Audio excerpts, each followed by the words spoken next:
Who's the guilty party, Trump or the Democrats? I'll reveal the answer. Plus, if January 6th was a terrorist attack, an insurgency, how many people were murdered? As it turns out, none. Plus, Time magazine makes a true confession about the 2020 election. This is the Dinesh D'Souza podcast. I've talked a lot about Mike Lindell's great products at MyPillow, but I want to talk today about his throw blankets. When Mike developed his throw blankets, he wanted everything you could want in a throw blanket. That's why he used 100% Supima cotton and made them oversized for maximum comfort. They are the perfect blanket for curling up on the couch, lounging in your recliner, or just an extra layer whenever you need it. Mike guarantees they'll be the most comfortable throw blankets you'll ever own. They're made from 100% Supima cotton for superior softness and comfort. There are 2 unique designs in a variety of colors to fit everyone's style and decor. Trellis, 6 color choices, a darker jewel tone palette. There's a chain knit, 5 color choices, a softer palette, generously oversized for maximum comfort and warmth.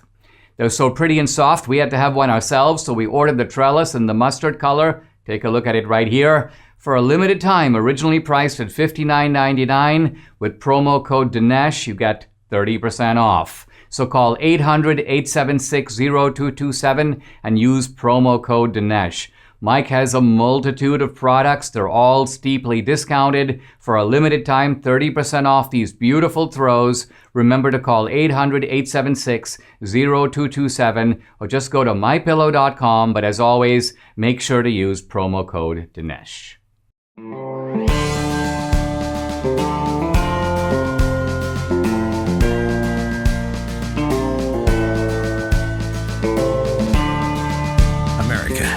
This voice.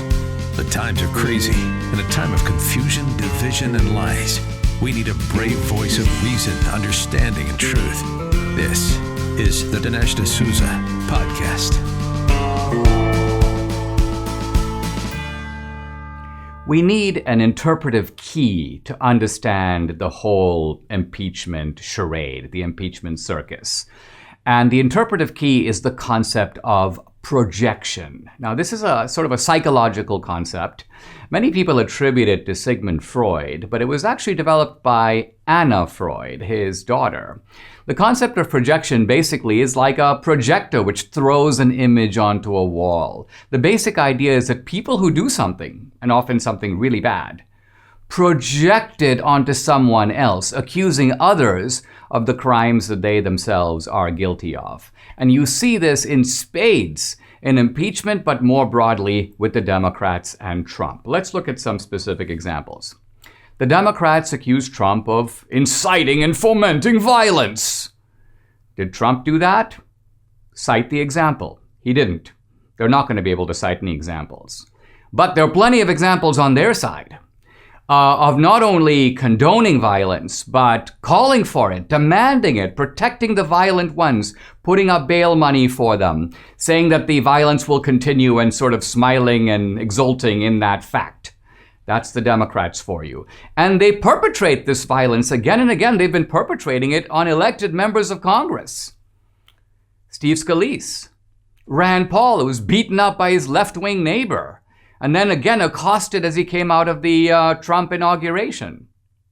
So the left does that. You can't name a single example on the other side of a left-wing member of Congress who was somehow accosted or attacked, and then that attack was justified by the right. It just doesn't exist. Then we turn to Trump has been interfering in the election process. Actually, no, but the Democrats have been. They've been interfering with the election process ever since 2016. I'll talk later today about how Time magazine talks about an elaborate conspiracy, Time magazine's own word, on the left to interfere in the election process, to rig, or perhaps, to use Time's word, fortify the election. So they do it, but they accuse Trump of it. They accuse Trump of being a clear and present danger to civil liberties. What has Trump done to curb civil liberties? What has Trump done to curb their civil liberties? Has he shut down CNN? Has he shut down digital media? No. Digital media has shut down Trump. In other words, the attack on civil liberties comes from the left and doesn't just apply to Trump, it applies to all of us. All our civil liberties are in danger because of the left. And I don't just mean our freedom of speech, I also mean our freedom of worship, our freedom of assembly. Coronavirus has been a massive pretext, lockdowns, to infringe on civil liberties, and all of that is coming from the Democrats and from the left. Trump threatens the independence of the judiciary. Has Trump threatened to pack the court? No. Trump is merely appointed, in line with his constitutional responsibilities, nominees to the court. The Senate had to confirm them. The Democrats threatened to pack the court. They're accusing Trump of doing exactly what they do. And finally, Trump has used his office to benefit himself. This has been going on. They've been making this case going back 4 years now. And yet, I read an article just came out. This is an article in the Western Journal that takes a look at Trump's finances. It turns out that he was worth $4.5 billion in 2016. He is currently worth $2.5 billion. Trump has lost $2 billion. So the idea that he has somehow leveraged his office to make money is just on the face of it factually false. By contrast, look at the way that the left has used public office to cash in. Look at Biden. Biden has become a centimillionaire, a guy with a net worth exceeding $100 million on a government salary. It's just physically impossible. And it's not from speaking fees or book royalties either. He's been raking it in from contracts through his family with the family members as bagmen from foreign governments. I've really been chuckling lately because Hunter Biden has a new book coming out. And there's a very emotional scene of Joe Biden talking about this. I'm actually going to quote him now. He goes, and he literally gets choked up. He goes, "My boy's back. I mean, you know what I mean. Anyway, I'm sorry to get so personal." So this is Biden. His boy's back. It's a redemption story. I mean, I'm about as moved as I was when Michael Corleone returned from Italy and was reunited with Don Corleone. And Don Corleone's like, "Oh, my boy's back. Hey, you got away with murder. This is great. Now you can stay around and kill all our enemies." Now, I obviously don't mean the analogy of getting away with murder literally, but figuratively, the Bidens have gotten away with murder. And what I mean is they have run an international financial racket. They've gotten away with it. And now they're in a position to do it again on an even bigger scale. I think that's actually why Joe Biden was kind of choking up. He was crying for joy because I think he now has the opportunity to go from being a centimillionaire to being a billionaire. Bottom line, this is all about projection. The bad guys are projecting onto the good guys what the bad guys themselves do. It kind of reminds me a little bit of the Bible and the Pharisees. Think about it. Who were the real instigators? The Pharisees. They were instigating the crowd. They were spreading hate. They were trying to stoke up the people. What did they accuse Jesus of? Instigation, incitement, stoking the crowd. Of course, Jesus didn't do it. They did it. But they projected their hate and malevolence and conspiratorial violence onto Jesus. Now people say, "Well, oh, Dinesh, are you comparing Jesus to Trump?" No, I'm not saying that Trump is Jesus, but I am saying that the Democrats are worse than the Pharisees. So the analogy does work to that degree. Bottom line, the whole thing is a fake. If the right people were going to be rounded up and apprehended, it wouldn't be Trump. It would be the Democrats. Do you think there's a coincidence between Biden signing all those executive orders in his first couple of weeks and the price of silver skyrocketing? No coincidence. Savvy investors know that precious metals are a hedge against inflation and government stupidity. And Birch Gold Group is not only your headquarters for gold, but silver too. If you want to purchase physical gold or silver, drop shipped straight to your door, or help converting an IRA or eligible 401k into an IRA backed by gold and silver, Birch Gold Group is your solution. They are the premier precious metals IRA company in America with an A+ Better Business Bureau rating, countless 5-star reviews, and thousands of satisfied customers. And guess what? I'm one of them. There's a tidal wave of inflation coming. Gold and silver are your hedge. Text Dinesh to 484848 for your free information kit on a precious metals IRA or to speak with a Birch Gold representative today. Time is running out, but you can protect your savings now. Text Dinesh to 484848. Is the process of impeaching and then attempting to convict Trump a constitutional process? Is it authorized by the US Constitution? Now, we're seeing a lot of constitutional back and forth on this, and of course this will be the subject of the Senate debate in the early phase of this trial. It was the philosopher David Hume who said a long time ago, a couple hundred years ago, that reason is the slave of the passions. And what Hume meant by this is that we often don't reason our way through something and then feel a certain way about it. It's the opposite. Our passions kick in first. We hate Trump. We want to get him. And then we read the Constitution in such a way that our passions are driving our reason. Our passion is the charioteer and the reason is the horse. So we come out with a conclusion that we think is reasonable. I'm just reading the Constitution right here, Dinesh. But in reality, we're not doing that. We're imposing our preferred outcome at the beginning, and then you may almost say reasoning our way backward in order to achieve that. And this is the problem with a lot of these constitutional kind of scrutinies, is they have a hidden motive. And this applies to me too. I'm going to do my own sort of constitutional reading in a minute, but the truth of it is, I think the process is bogus. I feel that Trump did nothing wrong. There was no incitement. This whole thing is a sham. And I will confess that my reading is going to be is bound to be, Hume would say, influenced by those passions.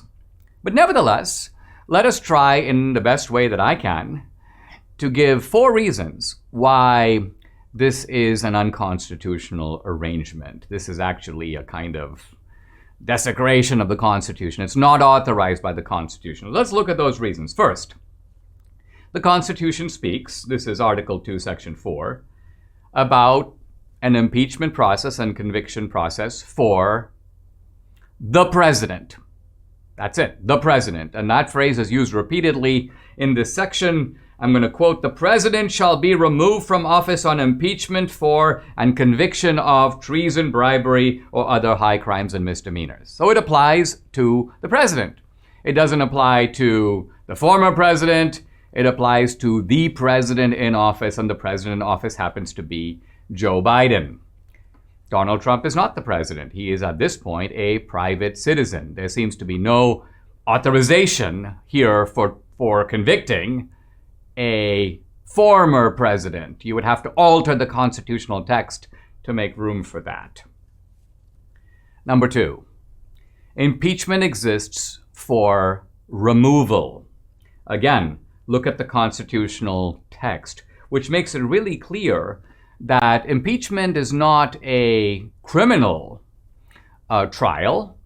It is rather a trial of a public official, the president, for the purpose of kicking him out if he satisfies these stern or serious criteria. I think it was Ben Franklin who implied at one point that impeachment was a kind of preferred alternative to assassination. This is unlike in the era of Shakespeare's kings, where the bad king would have to be overthrown or assassinated. Here, they're just booted out of office. So removal from office is the penalty. Now, the Constitution also adds, and the person removed can be barred from running for office in the future. But this second clause is contingent upon the first. In other words, once you've removed the president, you can then say he can't run again. It's completely different to say, I'm going to impeach and convict a private citizen and then bar the private citizen from running for office again. No, that's not what the Constitution says. Next, there's absolutely no precedent for this. Now, the constitutional scholars on the left are ransacking British history. American law is based on British law, at least the Americans consulted British law in developing their understanding of these issues like impeachment. And the most popular example that's been trotted out is 1869, the impeachment of a cabinet secretary. But of course, the interesting thing is the cabinet secretary was acquitted. A number of senators who were part of that impeachment voted to acquit him because they said that they had concerns about trying someone who was not in office, a former official. So they believed that the Constitution doesn't authorize that. And then the most recent and obvious example, which would apply here, we're not talking about a cabinet secretary, we're talking about a president, is Nixon. Nixon was, in fact, charged. There was the impeachment process was underway, but Nixon resigned before it was carried out. And then what happened? Let's think about it. Because there was a lot of vengeful anger against Nixon after Watergate. The House could have said, hey, he's a former president, let's impeach him anyway. And the Senate could have said, let's convict him anyway. But they didn't. They dropped the whole matter. The House dropped it and the Senate dropped it. And later, Ford pardoned Nixon, but he didn't pardon him for the impeachment. He pardoned him for any criminal penalties. That's a whole separate issue altogether. Alan Dershowitz says it was clear that the Senate had lost jurisdiction at the point where Nixon resigned. Now, finally, this notion that you can impeach a former president was specifically rejected by the framers. This is exactly where precedent cuts the other way, because leftist scholars say, wait a minute, Dinesh, Warren Hastings, the British official, the Governor General in India and the Bengal, was charged. He was impeached. Yes, he was acquitted, but at least they tried to impeach him, and they did it 2 years after his alleged offenses. But of course, that's the British example. It's also the case that there were some early state constitutions in America that allowed for the impeachment and conviction of former officials. But you know what? That all was known by the founders. When they got together in Philadelphia, they could have said, let's adopt the British example. Let's adopt the example of these state constitutions. But in fact, the founders decided not to. They did not include those provisions in the Constitution. And what that means is that they considered them and rejected them. So where does this leave us? It leaves us with the fact that this is an act driven by passion. Kind of reminds me, the scholar Jonathan Turley has a funny example that he gives. In 897, he says, in the so-called Cadaver Synod, Pope Stephen VI literally pulled Pope Formosus out of his tomb, convicted him, chopped off 3 of his fingers, and threw him into the Tiber River. This is basically, I think Hume would have chuckled over this one, reason is the slave of the passions. This impeachment process is a vindictive, vendetta-driven, let's try to drive a stake in Donald Trump's heart. They hate the man so much. Okay, I understand it. But to imply that this has some dignified, moral, legal, or constitutional sanction, give me a break. Hey, if you know the D'Souzas, you know we're very selective with our partnerships, and Eggard Watches is a company we are very excited about. The CEO, Ilan, is an immigrant entrepreneur, American success story. His company creates exceptional products, but Ilan also cares about American values and has his own voice. Debbie and I watched some of the powerful videos on the Eggard website recently. You need to visit yourself to see the short films that they've created. What is Freedom is the first short film you'll see. Ilan put his company on the line to take a stance on current issues like censorship facing America. Especially today, it's refreshing to see a business take a stand on principle. But it's not the first time they've taken a risk. Ilan was awarded the Fox Patriot Award after he stood up for the police, releasing a film during the Defund the Police movement called Speak Truth. Finally, they made a video celebrating men called What is a Man? In response to Gillette Corporation painting the picture of toxic masculinity in American culture with a recent ad campaign. Again, all these videos can be accessed on the front page of their website. Most important of all, Eggard makes really good, incredible watches. Debbie and I are both wearing one today. Check mine out. I mean, look at it. This is a watch. The craftsmanship, the uniqueness is something to marvel at. They feel a lot more expensive than they are. Ilan gave us a discount, 15% off, and I can share that with you if you use the promo code Dinesh at checkout. So now you have 2 reasons to visit Eggard Watches, EhgardWatches.com, EhgardWatches.com. Come for the watches, stay for the conservative films. Ever since January 6th, it has seemed that in the media, people can talk about nothing else. There's been a kind of frenzy of media coverage, and there's also been a kind of elevated, outraged rhetoric. This was an insurrection. This was a terrorist attempt. This was a coup on the nation's government, an attack on our democracy. The left is trying to make January 6th into its own 9/11. And it's not just my analogy. I've seen it in multiple places. The historian Michael Beschloss recently compared January 6th to 9/11, and his conclusion is January 6th was worse. Because in 9/11, they didn't take over the Capitol, but in January 6th, they did. In other words, this domestic insurgency is more dangerous than the terrorist attack that killed 3,000 people on September 11, 2001. Now, for any sane person to make these analogies, there would have to be some sort of comparison in terms of the actual harm that was created. So where are the 3,000 dead on January 6th? They don't exist. Yes, Dinesh, but 5 people died. We're going to get to the 5 people and look at who they were and why they died and how many people were murdered by the terrorists or the insurgents. The actual number turns out to be 0. Most of the fears that were described by members of Congress turn out to be imaginary. We saw, of course, the great scene of AOC putting on her best kind of taking all the cues from acting class. Oh, I was hiding behind the desk. I was quiet as a mouse. I could see the insurgents on the other side of the door. Ted Cruz is trying to murder me. And it turns out that the only guy in the building who comes in is a Capitol Hill police officer there to protect her. And you think that she'd back off?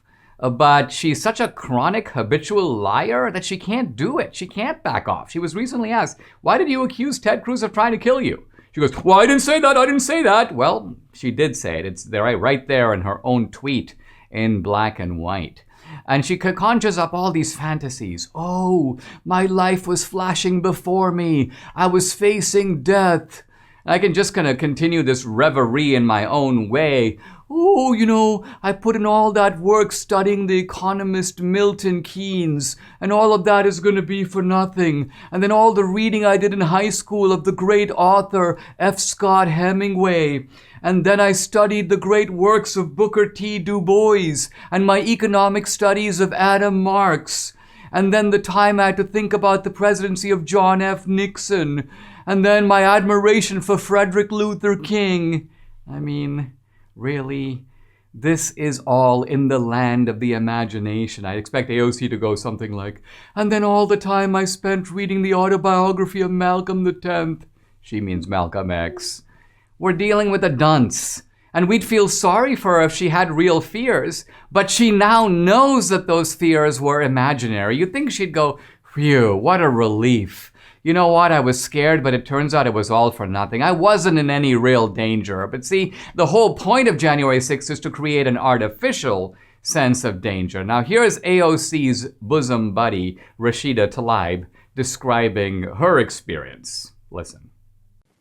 Each one paralyzed me each time.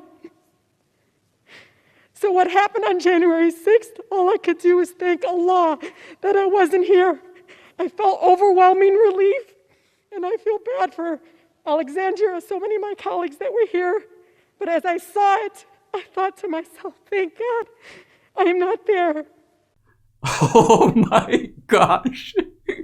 She's crying over the fact that she wasn't there. Oh, I wasn't there. It was so scary. Of course, it'd be scary if I was there, but since I wasn't there, I'm really scared. Oh, and then of course AOC comes to comfort her. Yes, I gotta comfort you. You weren't there. I wasn't either, but both of us were terrified. Oh, I mean, this in any other age, would be material for comedy. This should actually be on Saturday Night Live, although they don't dare. They're such cowards over there. They can't even be funny. funny because they don't know what funny is anymore. They just sit there whimpering, oh, let's make another joke about Trump. Anyway, the point here is the reason that all this fear has to be manufactured is because the real threat wasn't there. The real threat wasn't there. Turns out that the 5 people who died were, and I'm not kidding, all Trumpsters. Every single one of them. So this is a weird kind of terrorist attack in which the only people killed are the terrorists. The only people murdered were no one. No one was actually murdered on January 6th. The bottom line of it is, this is all trumped up. It's fake outrage over an event that is in no way comparable to 9/11. It's no way comparable to even a much more minor incident that has real casualties, real murder victims, in which there was an intent to kill, an actual killing took place. That was not the case here. So we're going to come right back and talk a little more about this after this word from Home Title Lock.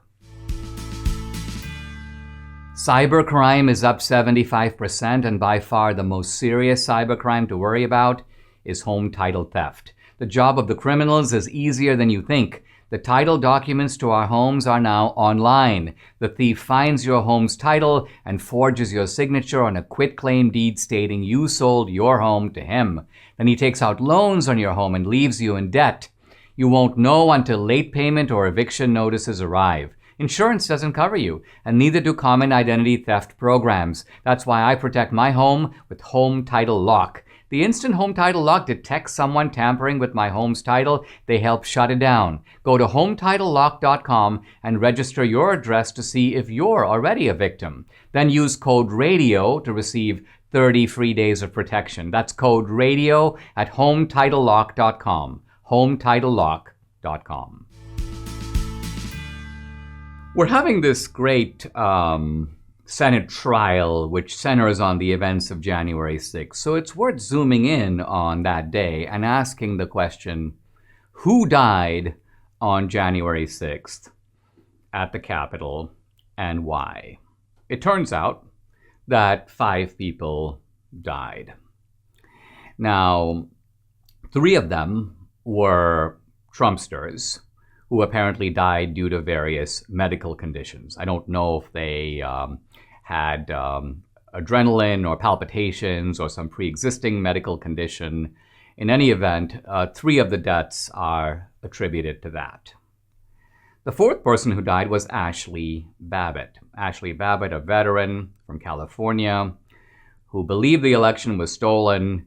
She pushed her way into the Capitol when a window was broken. She came through. She was the first person to come through, and she was shot by a Capitol Hill police officer. The police officer has not been charged. The shooting, I guess, was held to be justified. It was nevertheless very tragic. And here is Ashley Babbitt's husband talking about how he found out that his wife was dead. Listen. Aaron Babbitt says his wife, 35-year-old Ashley Babbitt, is the woman shot inside the Capitol just after 2:45 Wednesday when the building was breached. He shared several photos of his wife, including one of her when a demonstration in support of President Trump was just getting underway. Hours later, he says he watched coverage unfold on the news and subsequently saw what he says was his wife shot and dying on the screen. She didn't have any weapons on her, and I don't know why she had to die in the people's house. That's our house. It's everybody's house. It doesn't matter if you're Democrat or Republican. I don't know why she had to die inside the house. I saw the pictures. I had to see the pictures of my wife dying on the news. This is terribly sad. I don't know if it was a justified shooting. I don't think so. But I do concede that the police are there to protect the members of Congress. And this was an invasion of that space, for sure.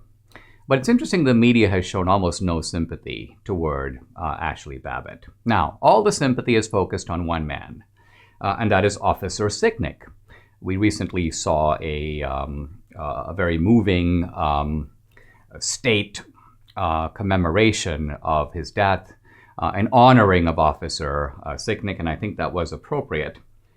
Turns out that Officer Sicknick was a Trumpster, a Trump supporter. So that's the fifth death. And that's why I say all 5 people who died on January 6th were Trump supporters. Officer Sicknick was one too.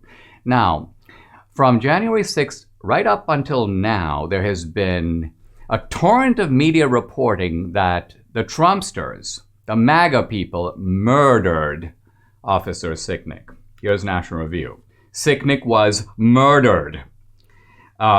Here's the Washington Examiner writer tweeting out.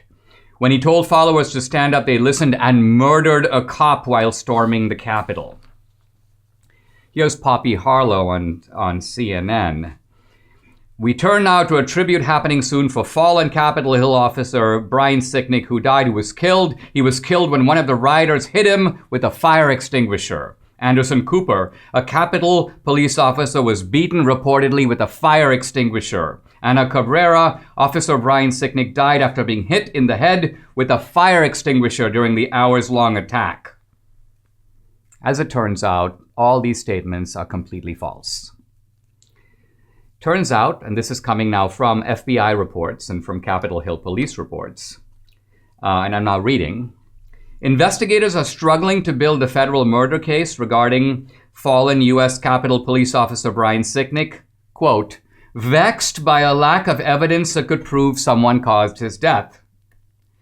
It turns out prosecutors in Washington opened up a murder investigation, but this is what they found. I'm now quoting from CNN itself.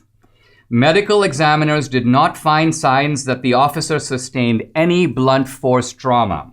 So investigators believe that early reports that he was fatally struck by a fire extinguisher are not true. Authorities have reviewed video and photographs that show Sicknick engaging with rioters amidst the siege, but have yet to identify a moment in which he suffered his fatal injuries. And Brian Sicknick's family, which knows all this, has basically said, we want nothing to do with these false reports that this man was murdered or hit with a fire extinguisher. Now, here's my point. None of the people who perpetrated these brazen lies have admitted them. Let's take National Review. National Review needs to publicly apologize for falsely accusing Trumpsters of murdering this police officer. It's understandable that they went based on media reports at the time, but where's the retraction? Where are the retractions from CNN? Where's Anderson Cooper's apology? Where's Ana Cabrera's apology? In reality, we live at a time when lies get exposed, but the initial reports are never corrected. These people just march on to the next lie, never even bothering to verify and say, you know what? I made a mistake. I was wrong. I actually falsely accused people who didn't do it.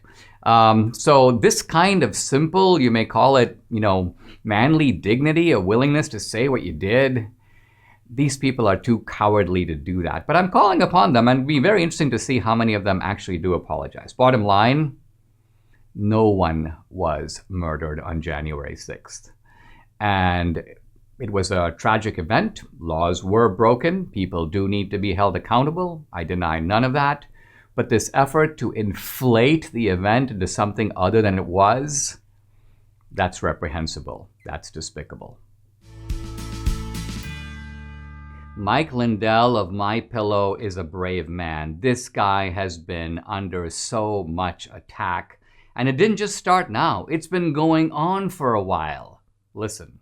So I come back to Minnesota, and I put out a press release to him going, hey, I had a meeting with Donald Trump. I sent this out, and not one of them responded except for calling me a racist, calling me all these things. I go, what?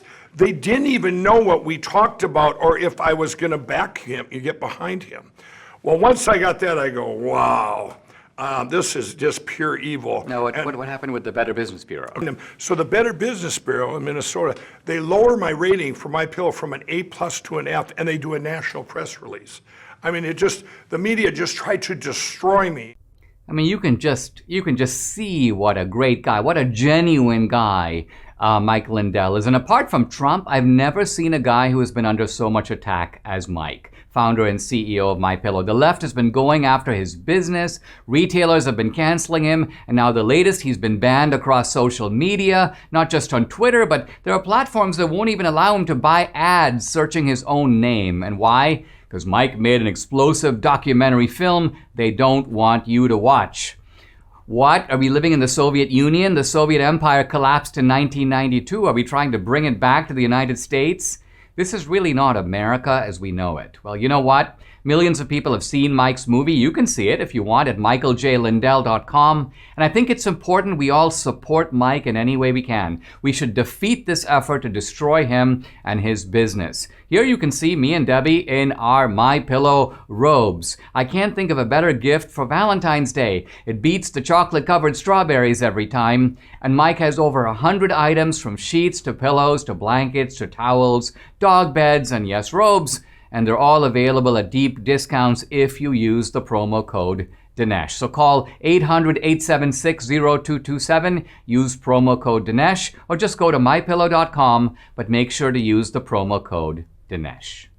We have seen in America a kind of upsurge of political violence. Now, of course, we've gotten acres and acres of media coverage focusing on the events of January 6th. It's been described in extreme language, a terrorist attack, an insurgency, an attempt to launch a coup. But on the other hand, those of us who follow politics can't avoid the fact that we've been seeing gruesome images of violence for many, many months. Violence coming from the left, violence in many cities, from Seattle to Portland to Washington, D.C., violence that involves burning churches, torching buildings, occupying them, clashes with police, the beating up of police officers, murders in some cases. I have with me today Sgt.Smith, a career, lifetime police officer, retired police sergeant, spokesperson for the National Police Association, someone who joined the police department, I believe, at the age of 17 in Illinois, and has been following all of this, I think, with a deepening sense of concern and dismay. Welcome, Sgt.Smith, to the podcast. Thanks for joining me. I really appreciate it. You have a point to make about a real double standard in the media's coverage of political violence. What do you say about that? Absolutely. It's very frustrating. You know, we were all horrified by the violence that we saw on January 6th at the Capitol, although that protest was mostly peaceful by media standards. And now we have seen since then just a constant discussion of this. And now we've had a police officer who died as a result, apparently, of those riots, was honored at the Capitol. And we hear lots of talk about that. But for the 9 or 10 months prior to January 6th, all of the riots, the violent riots that we have seen around the country, police officers were not honored. They were vilified, even though hundreds of police officers have been badly injured. Some of those injuries were career ending. We had police officers murdered in the name of Black Lives Matter and Antifa in these last 10 months or so. But all anyone wants to talk about is what happened to one police department during one 6 to 7 hour riot. And it's very frustrating to the rest of the 900,000 police officers in this country who are trying their best to do their jobs. Now, why do you think the media has this deep double standard? Would it be because the media is sympathetic to the political aspirations of Antifa and Black Lives Matter and hostile to the sort of MAGA movement of January 6th, and therefore they treat one group like they are sort of incorrigible villains and the other group as if they are sort of engaging in an understandable outbreak for racial justice? I think it was Representative Cori Bush who said, a riot is the language of the unheard, which is a standard trope on the left, as if people who are unheard are going to do this kind of thing. But somehow a riot does not become the language of the unheard when it comes to January 6th. So what's the motive of the media in this disparate or uneven coverage?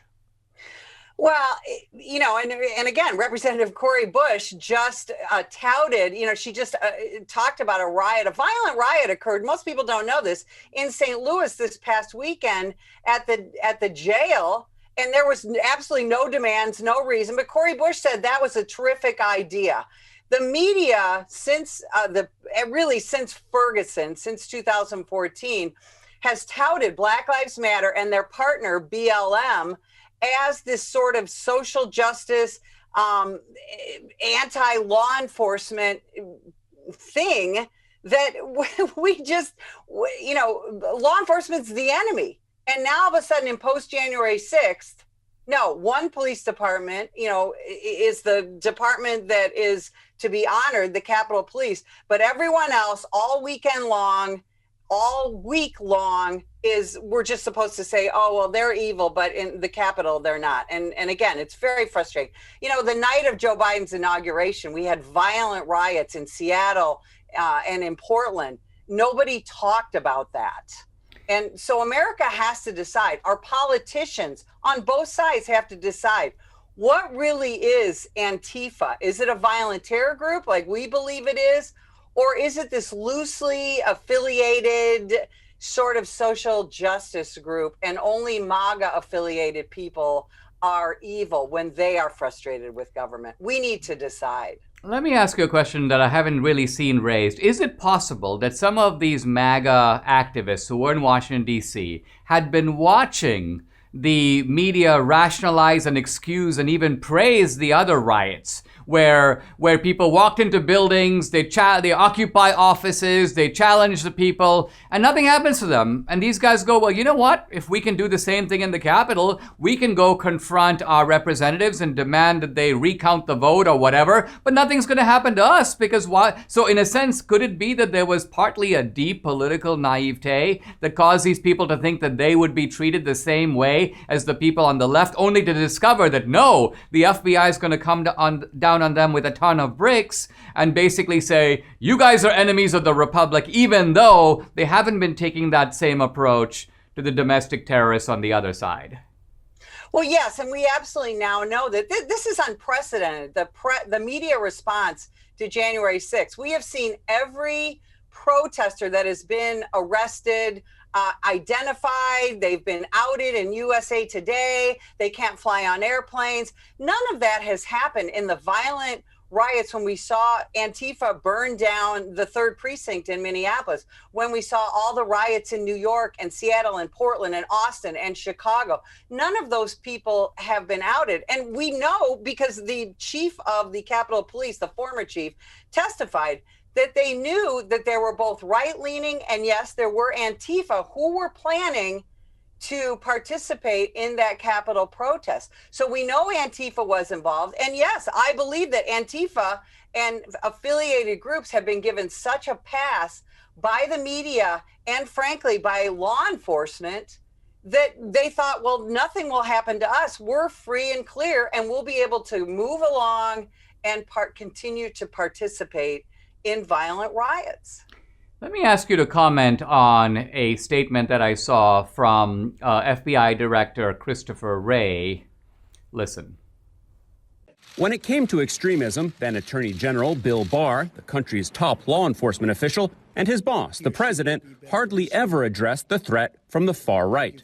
I've talked to every police chief in every city where there's been major violence, and they all have identified Antifa as the ramrod for the violence. The president's Antifa focus was at odds with what the FBI and Homeland Security officials were seeing. The FBI director, Christopher Wray, who was often a target of Trump's, risked his job making clear that he saw white supremacists making up the bulk of the domestic threat.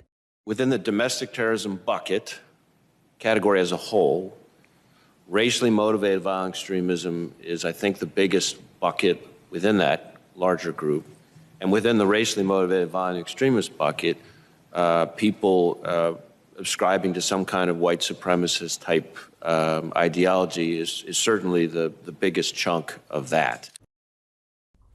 You know, Sergeant Smith, I don't know whether to believe him or my lying eyes, because you get the impression that the vast amount of violent activity is coming from these white supremacists and not from the left-wing Antifa types. How do you react to what strikes me as a manifestly bizarre and even distorted statement? Well, it really is. And he keeps using that term racially. And yet he has not acknowledged that Black Lives Matter and Antifa are also these racially motivated group. He gives a pass to what we would call these social justice racially motivated groups. And yet he wants to talk about white supremacy. Unfortunately, the FBI, the leadership has been terribly politicized over these last 8 to 10 years. This started in the Obama administration and frankly, probably before. And, you know, one of my frustrations with President Trump is that he should have gotten rid of Christopher Wray, and he didn't, and now he's going to stay in place. And unfortunately, the FBI has been politically compromised, and that will probably continue. I don't believe, and no police officer I know around this country believes that there are these bands of white supremacists running around attacking our citizenry. That's just not true, and his statement is so disingenuous. Sergeant Betsy Smith, thank you very much for joining the podcast. Thank you.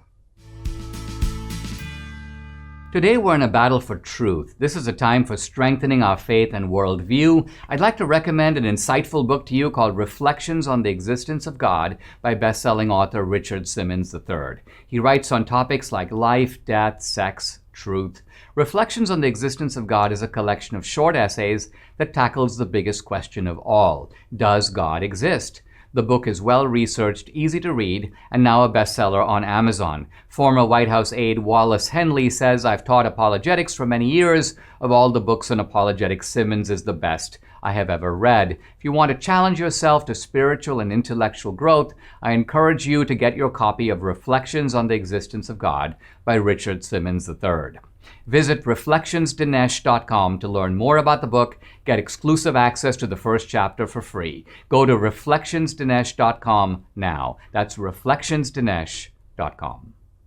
For weeks now, digital media has been banning, in some cases permanently banning, people who talk about voter fraud, about a rigged election, about a conspiracy to fix the election result. Now, in the middle of all this, kind of amazingly, along comes Time magazine with a remarkable article in which Time basically confirms that at least some, if not many, of these critics, these people who have now been kicked off for saying what social media calls misinformation, conspiracy theories. Well, Time magazine is actually confessing to an actual conspiracy. Their word, not mine. Here's the article. The secret history of the shadow campaign that saved the 2020 election. And this article begins by saying, it's a very long article. I mean, it's so long, it goes on and on and on. I mean, if you print the article out and use it for toilet paper, you could go for 2 months. But it's really long. I want to focus on the front part of the article, which basically spills the beans on all the key things we're interested in. It says that Trump has been complaining about an orchestrated effort to designate a winner of the election, prevent election challenges, and essentially settle the matter right away. And then I quote Time magazine, in a way, Trump was right. Trump was right. His fears, in other words, came true. Now I'm quoting from Time. There was a conspiracy unfolding behind the scenes.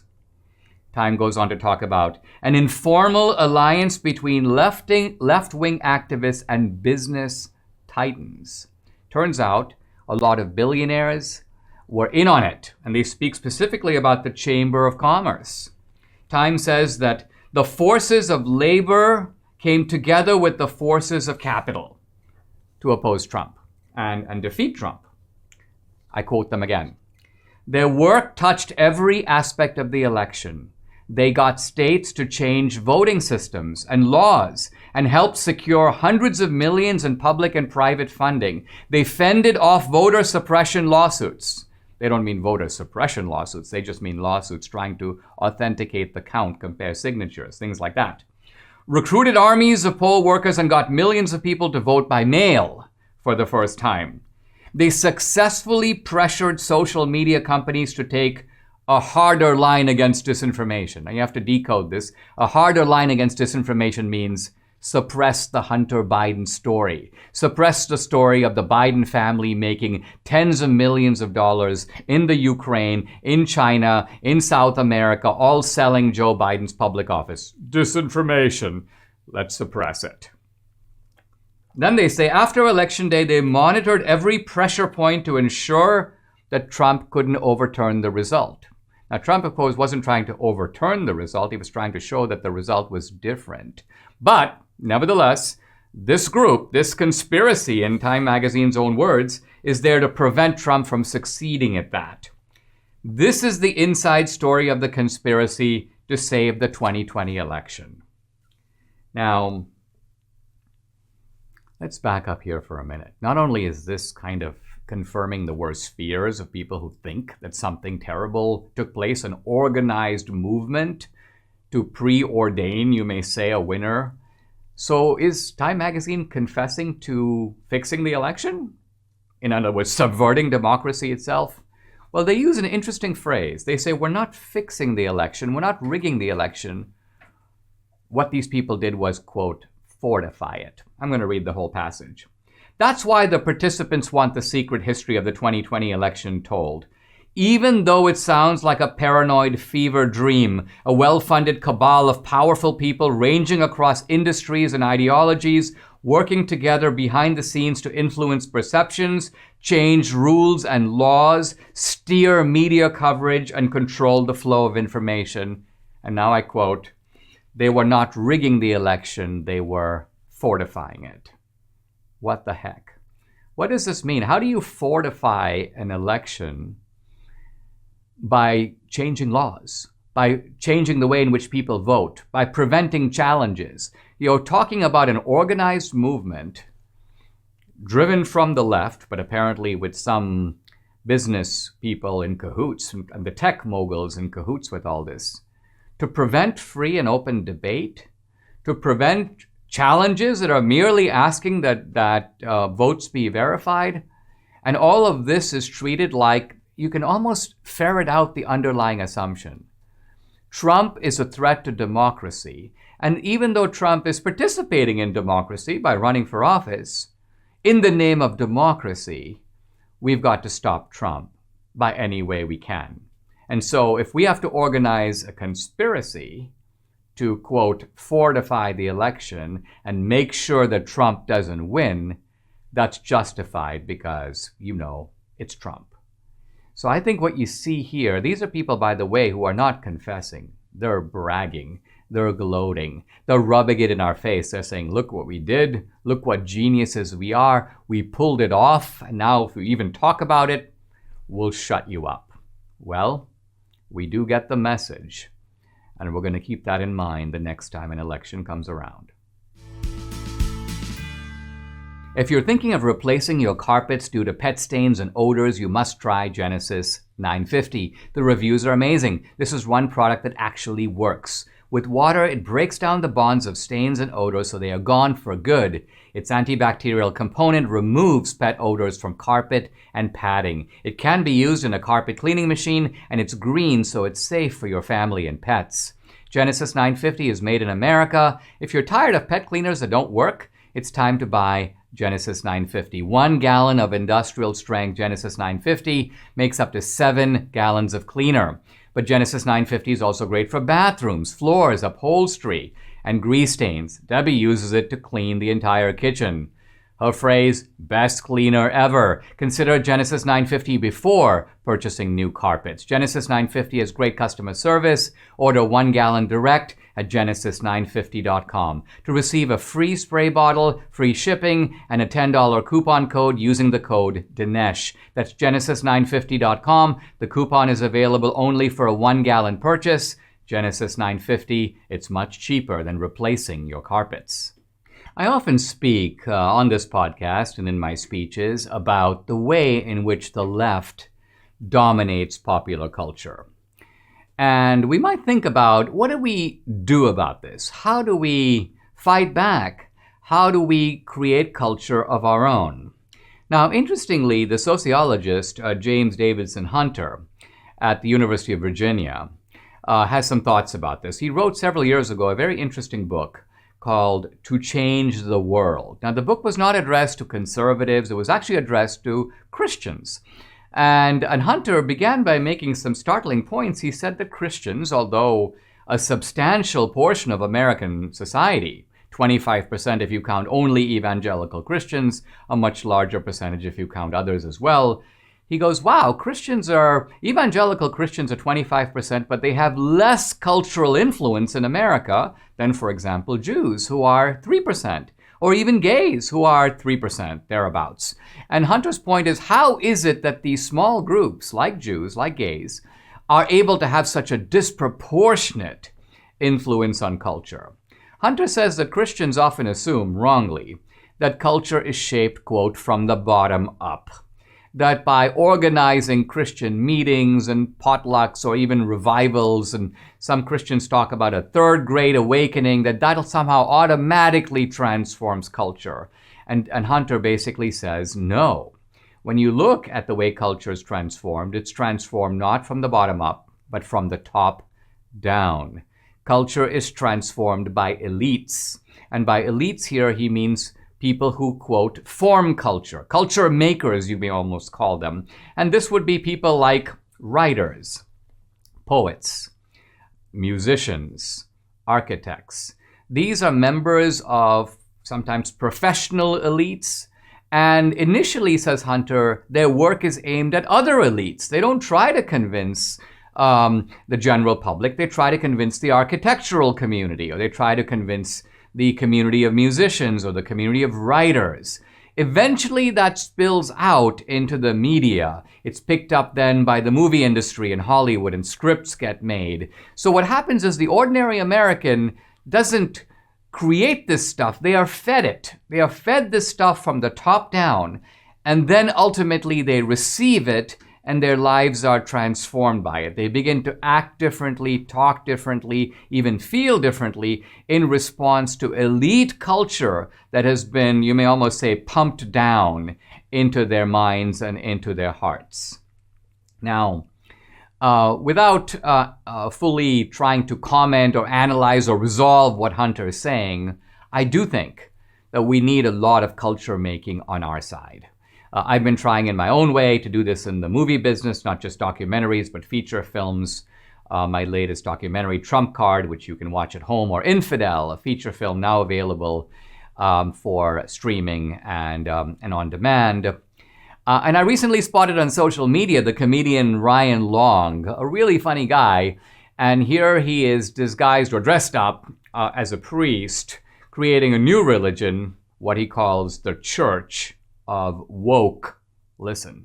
It is the dawning of an age where we need to repent your bigotry, repent your phobias, cast down ableism and cast down sexism. No, the Church of Woke is just like any other church, except our God is intersectionality and our devil is intolerance. Thou shalt not listen to the fiery bigotry contained within podcasting. Now, just like some of the other churches, we believe that blasphemous ideas that cause dissent to our cause should be removed. Remove problematic language from your vocabulary. We're actually doing a book burning later. I mean, we have Harry Potter, Jordan Peterson's 12 Rules for Life, which is basically our Salvador Rushdie's The Satanic Verses. Just sacrilege. A goal of mine would be to get a little closer to Islam's influence. I mean, when they tell you not to make a cartoon, people listen. I'm really chuckling, and you got to watch the whole thing. So follow Ryan Long. By the way, he's at Ryan Long Comedy on Twitter, and watch the whole thing. I'll close here by talking about the effectiveness of ridicule. See, very often when we're faced with this woke culture, all this political correctness, all this total nonsense, we're tempted to feel dispirited and deplore it and denounce it and revile it and expose it. But sometimes the most effective way to deal with it is through the chuckle, the guffaw, the uncontrollable laughter. The "you people are ridiculous, you're fools, and I'm going to bring out your stupidity by mocking you and mimicking you." Laughter is a very powerful weapon. In fact, I think the philosopher Nietzsche showed the power of ridicule. He's able to take on some of the most powerful thinkers of all time, including people like Socrates and Kant, and in a sense make fools of them by picking on something that they say or stand for that is preposterous. Woke culture is preposterous. Ryan Long is all over it. We need a lot more Ryan Longs. And we need a lot more culture making on our side. The way to drive out bad culture is not through commentary, criticism, denunciation, but by creating good culture in its place. Want to belong to a senior organization you can trust? That's AMAC, the Association of Mature American Citizens. AMAC is the fastest growing conservative 50-plus organization in America. Over 2 million people have joined and now carry the AMAC membership card. AMAC was built by folks who feel the same way we do. AMAC stands up for the values that have made America great: faith, family, and freedom. They believe in the sanctity of our Constitution, including the First and Second Amendments. They're fighting against the ever-expanding scope of the federal government. They are pro-small business, secure borders, support our military, and respect our veterans. AMAC works hard to deliver real value to their members, providing the best benefits, discounts, and services you can find in one place. Join AMAC today. Debbie and I are lifetime members. Go to amac.us and join now. Join AMAC today. That website again, amac.us. It's mailbox time, and every now and then I get a question that's a really tough one, in some ways even profound. Here's a question from Lisa. Hi, Dinesh. I understand that Texas is considering seceding from the Union. And since you live in Texas, I was just wondering what your thoughts are on that and whether or not you expect other states to follow. Thanks. Wow, what a question. Well, the issue of secession, of, you may say, breaking away, is a question that always arises in a deeply divided society. And in some ways it is kind of a mutual question, because if one side wants to break away, it's kind of like if one partner wants to get a divorce, it's almost always the case that the other person does too. Why? Because something is fundamentally not working. Now, we tend to think of secession very much in terms of the South, slavery, the secession of 1860. But I would say that the United States has actually had a number of secession movements. The first secession movement was in 1776, in which we, i.e. America, the colonies, seceded from the British. The colonies broke away and created their own country. That was the first secession. The second secession, interestingly enough, was in 1789. And what I mean by that is that the founders in Philadelphia seceded from the Articles of Confederation. The Articles of Confederation clearly were intended to be, quote, in perpetuity. They made no provision for the Articles themselves to be abolished, but by tossing out the Articles of Confederation and replacing them with a new constitution, this represented, at least from a kind of legal or constitutional point of view, a secession. In the 1800s, it's not well known, but there were New Englanders who wanted to secede from the Union. By and large, these were Federalists associated with Washington's old party. They didn't like the ascent to power of the Jefferson Republicans, and New England wanted to get out of the Union. The secession movement didn't work and collapsed, I believe, after the War of 1812, but nevertheless, there was a secession movement in the Northeast. And that was even before the secession movement in South Carolina, which occurred in the middle part of the 19th century. And by the way, that wasn't over slavery, at least not directly. It was over the issue of tariffs. Basically, the South Carolina complained that the North was imposing confiscatory tariffs, which were aimed at enriching the North at the expense of the South, and South Carolina threatened not just nullification of those laws, but secession from the Union if it came to that. And then, of course, we know about the secession of 1860. Now, is secession ever permissible? After the Civil War, it's tempting to answer to that question an absolute no. But oddly enough, this was not Abraham Lincoln's view of the matter. And I turn for my analysis to Lincoln's own first inaugural, which was a massive argument against secession. Lincoln was explaining why secession is bad. And he says, I think quite correctly, that secession, the principle of secession, is the principle of anarchy. If you keep breaking away, and let's say you set up the Confederate States of America, what if someone wants to secede from that? There's no end to the matter. And Lincoln also makes the point that secession or a separation must be mutual. If states want to secede from the Union, it's not just the states who have to want to do it, but the other states have got to agree to it. There's got to be a kind of mutual recognition of a sort of, you may say, friendly parting. But in the middle of this, and this is often true by the way of argument, someone is making an argument for X, but contained in that argument are the conditions which show when this X that is supposed to be prohibited might be permitted. It's kind of like if I were to say to you, I'm a cop and you rob a store, and I say, why did you rob that store? Your family wasn't starving. Well, I'm kind of saying that if your family were starving, you might still be accountable, but you might have a good reason for robbing the store. You were in extremis, in extreme circumstances. Now, Lincoln, in addressing, I think specifically the South, but speaking to the country generally, in his inaugural, says this. He asks the simple question, what right have I violated? He agrees. He says the Southerners believe, the Southern Democrats in particular, that their constitutional rights have been violated. And Lincoln says, all profess to be content in the Union if all constitutional rights can be maintained. Is it true then that any right plainly written in the Constitution has been denied? I think not. Think, if you can, of a single instance in which a plainly written provision of the Constitution has ever been denied.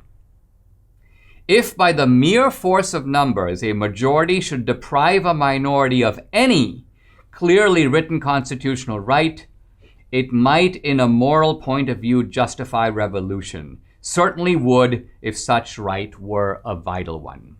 So here's what Lincoln is saying. The majority does not have the right to take away the enumerated constitutional rights of the minority. The majority does not have the right to take away the free speech rights, the right to conscience, the right to assembly, and all the other rights enumerated in the Bill of Rights. Even majorities cannot take away those rights. Lincoln says, I haven't done it. If you show me where I did it, you might have a case. And Lincoln, in effect, says, if the majority does do it, that does supply a moral, Lincoln emphasizes moral, argument for secession. And he even says that that is certain if the right is a vital one. In other words, if we're talking about a basic right. Bottom line, I don't think we are at the point of secession. I do think that we have seen in America something of a, let's call it the secession of the American mind. And that means that in some ways we have ceased to be full fellow citizens of each other. We are no longer friends, even if we aren't fully enemies. This issue of secession isn't going away, but I hope I've given you at least the beginning of a way to think about it and to show that Lincoln, even though the formidable opponent of secession, believed that under certain conditions it could be permitted. Subscribe to the Dinesh D'Souza podcast on Apple, Google, and Spotify, or watch on Rumble, YouTube, and SalemNow.com.